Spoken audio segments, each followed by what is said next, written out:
बढ़ेंगे आगे। लक्सर और आसपास के क्षेत्रों में अवैध खनन का खेल लगातार जारी है। भोगपुर, बीकमपुर, टांडा, मथौली और पंचेवली में खनन माफियाओं का बोलबाला है। बाढ़ प्रभावित गंगा नदी के किनारे और खेतों में रात दिन जेसीबी, पोकलैंड मशीनों से खनन किया जा रहा है। प्रशासन की कार्रवाई केवल औपचारिकता तक सीमित है। अवैध खनन से नदी तट और कृषि भूमि दोनों खतरे में है। सिवाय चेतावनी के किसी ठोस रोकथाम का प्रयास नहीं दिख रहा।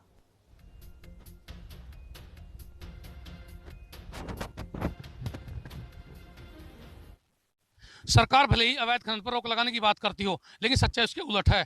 हरिद्वार के कुछ ऐसे इलाके हैं जहां दिन रात अवैध खनन किया जा रहा है। हरिद्वार देहात क्षेत्र और लक्सर का भोगपुर, टांडा, महतौली क्षेत्र ऐसा है जहां लगातार अवैध खनन का खेल चल रहा है। हम मौजूद हैं बाणगंगा नदी के घाट पर। आप देख सकते हैं ये पूरा इलाका। कैमरेमैन से मैं कहूंगा एक बार जरा दिखाएं। ये देखिए आप, पूरी की पूरी ये बाणगंगा नदी है, जिसमें से अंदर से आरबीएम यानी यहाँ बड़े पैमाने पर आरबीएम निकाला जाता है। रेत के साथ में आरबीएम और डस्ट ये पूरे इलाके में भरी हुई थी, लेकिन अब जगह जगह अवैध खनन करके खनन माफियाओं द्वारा यहाँ बड़े बड़े गड्ढे बना दिए गए हैं। ये देखिए आप, एक तरह से ऐसा लगता है जैसे यहाँ कुंड बने हो। कभी यहाँ निर्मल और यानी कि अविरल गंगा बहती थी, लेकिन अब ऐसा नहीं है। ये ऐसा लग रहा है जैसे कहीं तालाब या गड्ढे यानी पोखर नुमाई से बना दिया गया है, और इसका आकार भी पूरी तरह से बदल दिया गया है। कहीं तो ऐसे इलाके जहाँ रास्ते भी खनन माफियाओं ने नहीं छोड़े। देखिए ये खेत खलियान तक खोद दिए गए हैं। यानी ये कहा जा रहा है कि इस इलाके में पिछले कुछ सालों से लगातार अवैध खनन का खेल चल रहा है। कभी कभी ज़्यादा सख्ती किए जाने पर थोड़ा बहुत कार्रवाई होती है। इक्का दुक्का छोटे मोटे खनन कारोबारियों को पकड़ करके पुलिस और प्रशासन के लोग उन पर जुर्माना लगा देते हैं या उनके वाहनों को सीज कर देते हैं। उसके बाद फिर खनन का खेल शुरू हो जाता है। निरंतर खनन, अवैध खनन का खेल चल रहा है। सबसे बड़ी बात यह है कि दिन ढलते यानी रात होते ही जेसीबियाँ इस पूरे इलाके में और पोकलैंड गरजने लगती हैं, जो सवेरे पो पटने तक लगातार गंगा नदी और बाणगंगा नदी को चीरती हुई वहाँ से आरबीएम और रेत को निकाल करके खनन माफिया स्टोन क्रशर पर भेजते हैं। और ये तो एक ऐसा इलाका है जहाँ दर्जनों स्टोन क्रशर भी इसके पास बने हुए हैं।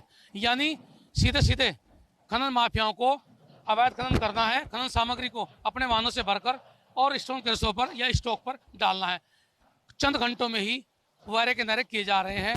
कार्रवाई के नाम पर ग्रामीण यदि कई बार इसका विरोध भी करते हैं तो उनके साथ में टकराव भी होता है, और फिर प्रशासन के लोग ज़्यादा हो हल्ला होने पर सिर्फ औपचारिकता करते हैं। अभी एक हफ्ते पहले ही प्रशासन ने कार्रवाई भी की थी, जिसमें एक स्टोन क्रशर और 8 स्टोन यानी कि 8 जो खनन के स्टॉक हैं उन्हें सीज किया था। उसके बाद फिर ये खेल शुरू हो गया है। लगातार आप देख सकते हैं ये पूरा इलाका एक तरह से कई फीट गहरे मतलब तालाब नुमा क्षेत्र में तब्दील होता जा रहा है, क्योंकि पहले यहाँ बड़े पैमाने पर खेती हुआ करती थी। गन्ना, धान, गेहूं की फसलें उगाई जाती थी। अब ऐसा नहीं है। अब तो नदी के आसपास के पूरे इलाके में लोगों द्वारा अपने खेतों को भी खुदवा जा रहा है। यानी इसमें कुछ ग्रामीण भी ऐसे हैं जो कहीं ना कहीं इस अवैध खनन से गुरेज नहीं कर रहे हैं, और कुछ लोग चोरी से कर रहे हैं, तो कुछ लोग दिन में यानी बिल्कुल खुल्लम खुल्ला अवैध खनन करने पर लगे हुए हैं।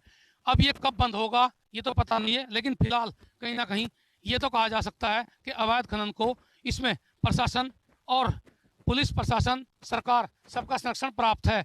मैं ये भी बताना चाह रहा हूँ कि पिछले 1 साल के भीतर तकरीबन आधा दर्जन से ज़्यादा अवैध स्टॉक बनाए गए हैं, जिन पर अवैध खनन भंडारण किया गया, और बाद में उस खनन सामग्री को स्टोन क्रशरों पर या दूसरे इलाकों में बेच दिया गया है। इस तरह से खनन माफिया का खेल लगातार जारी है। इस पर कब अंकुश लगेगा ये कोई कह नहीं सकता है, लेकिन लगातार आवाज़ें उठ रही हैं। मातृ सदन द्वारा भी पिछले दिनों इसे लेकर के हो हल्ला किया गया था सरकार से, और सीधे सीधे आरोप लगा गया था। कुछ जनप्रतिनिधियों पर भी उन्होंने आरोप लगाया था कि उनके संरक्षण प्राप्त है खनन माफियाओं को, और उनके ही संरक्षण में ये पूरा खेल चल रहा है। लेकिन क्या होगा, कब तक होगा, ये बड़ा सवाल है। और कार्रवाई क्यों नहीं होती ये भी बड़ा सवाल है। आने वाले दिनों में इस पूरे खेल पर कब अंकुश लगेगा देखने वाली बात है। जसवीर सिंह, हिंदी खबर, बाणगंगा नदी, हरिद्वार देहात क्षेत्र। और इस बीच हमारे साथ लाइव हमारे सहयोगी जसवीर जुड़ गए हैं। तो जसवीर, सवाल इस बीच ये उठता है कि आखिर कब प्रशासन अपनी कुंभकर्णी नींद से उठेगा और कोई एक्शन यहाँ पर लिया जाएगा, क्योंकि ये बात किसी से छुपी नहीं है कि अवैध खनन यहाँ पर हो रहा है। ऐसे में जब ये पूरी बात अब सबके सामने आ गई है तो क्या प्रशासन कुछ तैयारी कर रहा है कि एक्शन इस पर कुछ लिया जाए? मीडिया कर्मी बात करते हैं तो प्रशासन कह देता है कि जहां जहां शिकायतें मिलती है वहां हम कार्रवाई कर रहे हैं। अभी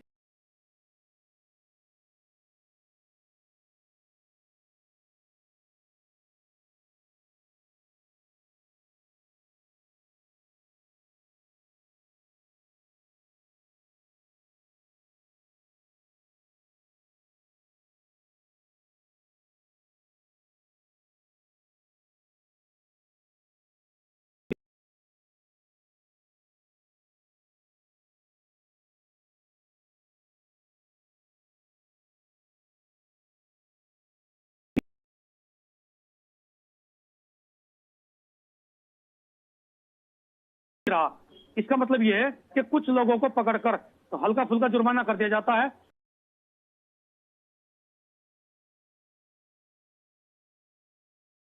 कि जिन जिन इलाकों में खनन हो रहा उसके आसपास बड़े स्टोन क्रशर, बड़े पैमाने पर स्टोन क्रशर हैं, जो खनन माफिया को ज्यादा देर नहीं लगती है उधर बाणगंगा नदी या उसके आसपास के इलाकों से जो अवैध रूप से जसवीर, आपको बीच में रोक रहे हो। इस बीच कांग्रेस प्रवक्ता हमारे साथ जुड़ गई हैं, गरिमा जसोनी। तो गरिमा जी, देखिए जिस तरीके से अब सवाल यहाँ पर उठ रहे हैं कि अवैध खनन यहाँ पर हो रहा है और लंबे समय से हो रहा है और लगातार प्रशासन पर इसको लेकर सवाल खड़े हो रहे हैं। जी बिल्कुल, यहाँ अवैध खनन की ही सरकार इस सरकार को कहा जा रहा है। इसका पर्याय बन गई है धामी सरकार का अवैध खनन, और ये विपक्ष के कहने के लिए कुछ बचता ही नहीं है। जब आप देखिए त्रिवेंद्र रावत जी लोकसभा में संसद में खड़े होके कह रहे हैं कि धड़ल्ले से अवैध खनन हो रहा है उत्तराखंड में। इनके पूर्व काबीना मंत्री अरविंद पांडे प्रेस वार्ता के दौरान सार्वजनिक उनका बयान सोशल मीडिया पर वायरल हो रहा है, जिसमें वो कह रहे हैं खनन हो रहा है धड़ल्ले से। इन्हीं के भाजपा के पूर्व कैबिनेट मंत्री हैं, विधायक हैं। और तीसरे विधायक विकास नगर के मुन्ना सिंह चौहान है भाजपा के, जो चौराहे पे खड़े होकर दूरभाष पे बात करते हैं अधिकारियों से और कहते हैं साले सब चोर भरे पड़े हैं नदी नालों में, अवैध खनन हो रहा है धड़ल्ले से। ये भी उनका वायरल है वीडियो मुन्ना सिंह चौहान का, तो मैं उनको कोट अनकोट कर रही हूँ। तो अब आप सोच सकते हैं कि किस तरह का माहौल यहाँ उत्तराखंड में बन गया है कि ये सरकार रोक नहीं लगा रही है। कैशमेंट एरिया से इतना खनन हो रहा है कि जिससे कि राजस्व का नुकसान हो रहा है। अब ये लोग ये तर्क देते हैं कि इतने गुना ज्यादा इस बार राजस्व धामी सरकार को खनन से मिला है, तो अवैध खनन वालों के मुंह पर ये तमाचा है। मैं उन तमाम कुपड़ लोगों से, अनपढ़ लोगों से कहना चाहती हूँ कि जैसे जैसे महंगाई बढ़ी है तो ये जो खनन सामग्री है इसकी भी रेट बहुत ऊंचे बढ़े हैं, तो राजस्व में वृद्धि तो होगी। अब आप सोचिए 1 लाख का पट्टा खनन का, वैध खनन का पट्टा जो कांग्रेस की सरकार में 2017 में हम जब सत्ता छोड़कर गए 1 लाख में जो पट्टा मिलता था आज 5 लाख में मिल रहा है, तो वहां से उगाही तो है ही है। उसके अलावा अवैध खनन पर कोई रोक नहीं है। डंपर लोगों को कुचल रहे हैं क्योंकि वो चोरी कर रहे होते हैं, अवैध खनन कर रहे होते हैं, तो वो स्पीड में अपना डंपर और ट्रक को दौड़ाते हैं, उसमें चाहे रास्ते में कोई आए उसको कुचल दे रहे हैं। तो यहाँ बिल्कुल। और ऐसे में गरिमा जी, आपकी पार्टी की ओर से अब क्या कुछ इसके मद्देनजर कदम उठाए जाएंगे, क्या कुछ आपकी पार्टी की ओर से किया जाएगा कि प्रशासन जो है कुंभकर्णी नींद से उठे और कोई एक्शन यहाँ पर लिया जाए? निश्चित रूप से देखिए, हम मुख्य विपक्षी दल का पूरा अपना धर्म निभा रहे हैं और डेफिनेटली हम इसमें प्रेस वार्ता भी करेंगे। माननीय करण महाराज जी भी इस समय गतिमान है, उनकी प्रेस वार्ता, पूर्व अध्यक्ष है मेरे और CWC मेंबर हैं। और बिजली की बढ़ी हुई दरों को लेकर, अवैध खनन को लेकर, यहाँ आप सोच सकते हैं 80 कॉलोनीज में 15 दिन तक लाइट नहीं आएगी। ये समाचार पत्रों की सुर्खियां हैं। यानी कि इस सरकार का जनहितकारी, प्रदेश हितकारी किसी योजना में कोई ध्यान नहीं है। ध्यान है तो सिर्फ और सिर्फ उस पर ध्यान है कि कैसे यहाँ अवैध खनन से राजस्व में वसूल किया जाए। ऐसे में लोगों की ओर से भी कई बार इसको लेकर गरिमा जी शिकायत की गई है, और ऐसा नहीं है कि अभी एकदम से मामला उजागर हुआ है, बहुत पहले से मामला चल रहा है। तो वैसे में आपकी पार्टी से किस तरीके से देखती है? और जैसे कि मेरा पहले भी सवाल है जिसका आपने जवाब दिया भी कि हमारी पार्टी जो है इसको लेकर काम करे, लेकिन क्या आपके कार्यकर्ता जो है ग्राउंड जीरो पर यहाँ पर गए हैं, लोगों से बातचीत उन्होंने की है? हम कार्यकर्ताओं ने ही वीडियो वायरल किए हैं। आप मुझे बताइए, इस दमनकारी सरकार में किसी की कोई सुनवाई है क्या? इस दमनकारी सरकार में क्या कार्यकर्ता आवाज उठा सकता है? हर एक को मुकदमे का डर दिखा रहे हैं, हर एक को जेल में ठूस दे रहे हैं। आप क्या सोच रहे हैं, जितने सोशल मीडिया पे अवैध खनन के वीडियो आपको दिखाई पड़ते हैं, ये हमारा कार्यकर्ता, मेरा कार्यकर्ता सजग है तभी तो ये वीडियो बनते हैं। कोई भाजपाई थोड़ी बना रहा है।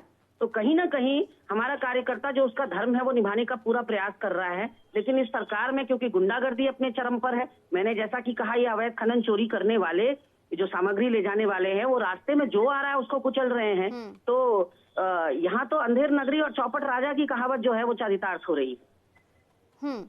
तो कुल मिलाकर यहाँ पर जो है कई बड़े सवाल प्रशासन पर खड़े हो रहे हैं। इसमें प्रशासन की ओर से आगे क्या कुछ एक्शन इस पूरे मामले में लिया जाएगा, ये देखना बेहद महत्वपूर्ण होगा। ऐसे में बीजेपी को लेकर आपका क्या कुछ कहना है, क्योंकि तमाम बड़े नेता यहाँ पर आते होंगे, उनसे भी क्या आपकी कोई मुलाकात हुई है इस बारे में? करण मारा का आपने जिक्र किया कि वो भी प्रेस कॉन्फ्रेंस करेंगे, आखिर कब वो करेंगे? नहीं, लगातार हम तो देखिए, आप समाचार पत्रों को देखिए, लगातार हम मुखर होकर इसकी बात कर रहे हैं। आप मुझे बताइए, एक मुद्दा हो तो उस पर बात करें। आपदाग्रस्त क्षेत्रों का मुद्दा है, वनों में आग लगने का मुद्दा है, वन्य जीव और मानव संघर्ष का मुद्दा है। परसों रात भी गुलदार एक को उठा ले गया, कल रात भी एक की मौत हो गई। तो विपक्ष तो लगातार मुद्दे उठा रहा है, लेकिन ये कुंभकर्ण की नींद में सोई हुई सरकार, ये सत्ता के अहंकार में और हनक में सोई हुई सरकार, इसके आगे भैंस के आगे बीन बजाना जैसा है, इसके आगे कुछ कहना। तो क्योंकि प्रचंड बहुमत और ट्रिपल इंजन मिल गया है, तो ये अपने बराबर किसी को समझ ही नहीं रहे हैं। लोकतांत्रिक मूल्यों को खत्म कर दिया, संवैधानिक संस्थाओं को खत्म कर दिया है, कार्यकर्ता का दमन हो रहा है। आज लगातार आप देखिए, ठीक है गरिमा जी, और इस बीच हमारे साथ महेंद्र भट्ट भी जुड़ गए हैं, बीजेपी प्रदेश अध्यक्ष हैं उत्तराखंड से। तो महेंद्र जी देखिए, कई बड़े सवाल गरिमा जी की ओर से भी खड़े किए जा रहे हैं कि अवैध खनन आखिर किस तरीके से वहां पर चल रहा है, और ऐसे में प्रशासन पर भी कई बड़े सवाल हैं। आपकी पार्टी आखिर क्या कर रही है वहां पर, ये सवाल पूछा जा रहा है गरिमा की ओर से।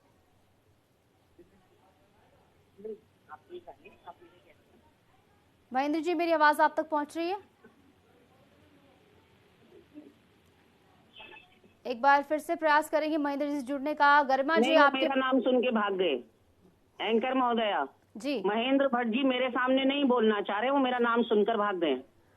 गरिमा जी, थोड़ा नेटवर्क इशू है, एक बार फिर से उनसे जुड़ने का प्रयास करेंगे। जब वो आएंगे तो उनसे जवाब इस बात का मांगा जाएगा, क्योंकि लगातार आपको बता रही हूँ ना, वो नहीं जुड़ेंगे। आपने बता दिया उनको गरिमा दसौनी जुड़ी है, महेंद्र भट्ट नहीं जुड़ते गरिमा दसौनी के साथ। अच्छा, आपका लंबा इतिहास शायद उनके साथ रहा है, उसी को देखकर आप यहाँ पर बोल रही हैं कि वो आपके साथ नहीं जुड़ना चाहेंगे। हालांकि देखिए, सवाल उठना लाजमी है, क्योंकि को जोड़ लीजिए, जिस तरीके से यहाँ पर जो है अवैध खनन हो रहा है, बिल्कुल जोड़ने का हम प्रयास करेंगे, जरूर आमना सामना आपका कराएंगे, क्योंकि सवाल पूछे जाना जरूरी है। बीजेपी से हो, प्रशासन से हो, तमाम तरीके के सवाल यहाँ पर पूछे जाना जरूरी है। ऐसे में प्रशासन जो है वो तो हमेशा सेम ही रहता है गरिमा जी, तो प्रशासन की ओर से किस तरीके से इसमें की जाए, जिसका जिक्र आपने भी किया है कि उनकी संलिप्तता भी इसमें पाई जाएगी।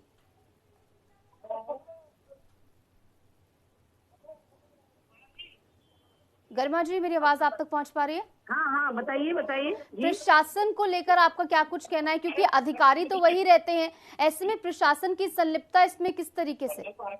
नहीं, पूरी तरह से मुझे लगता है हमाम में सब दंगे हैं, ऊपर से लेकर नीचे तक इसका जो हिस्सा है वो बट रहा है, इसीलिए अवैध खनन पर कोई रोक नहीं लग रही है। एक भी व्यक्ति यदि रीढ़ की हड्डी वाला या दृढ़ इच्छा शक्ति वाला होता तो शायद प्रदेश में आज ये सूरत ना होती। प्रदेश शर्मसार हो रहा है, अवैध खनन के नाम से जाना जा रहा है।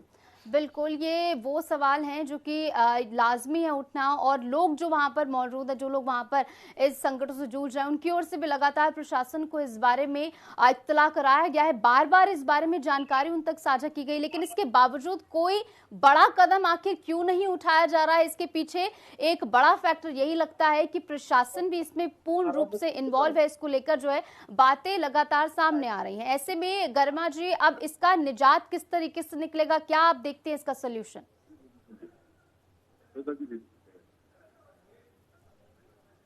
गरिमा जी, मेरी आवाज आप तक पहुंच पा रही है? हेलो जी।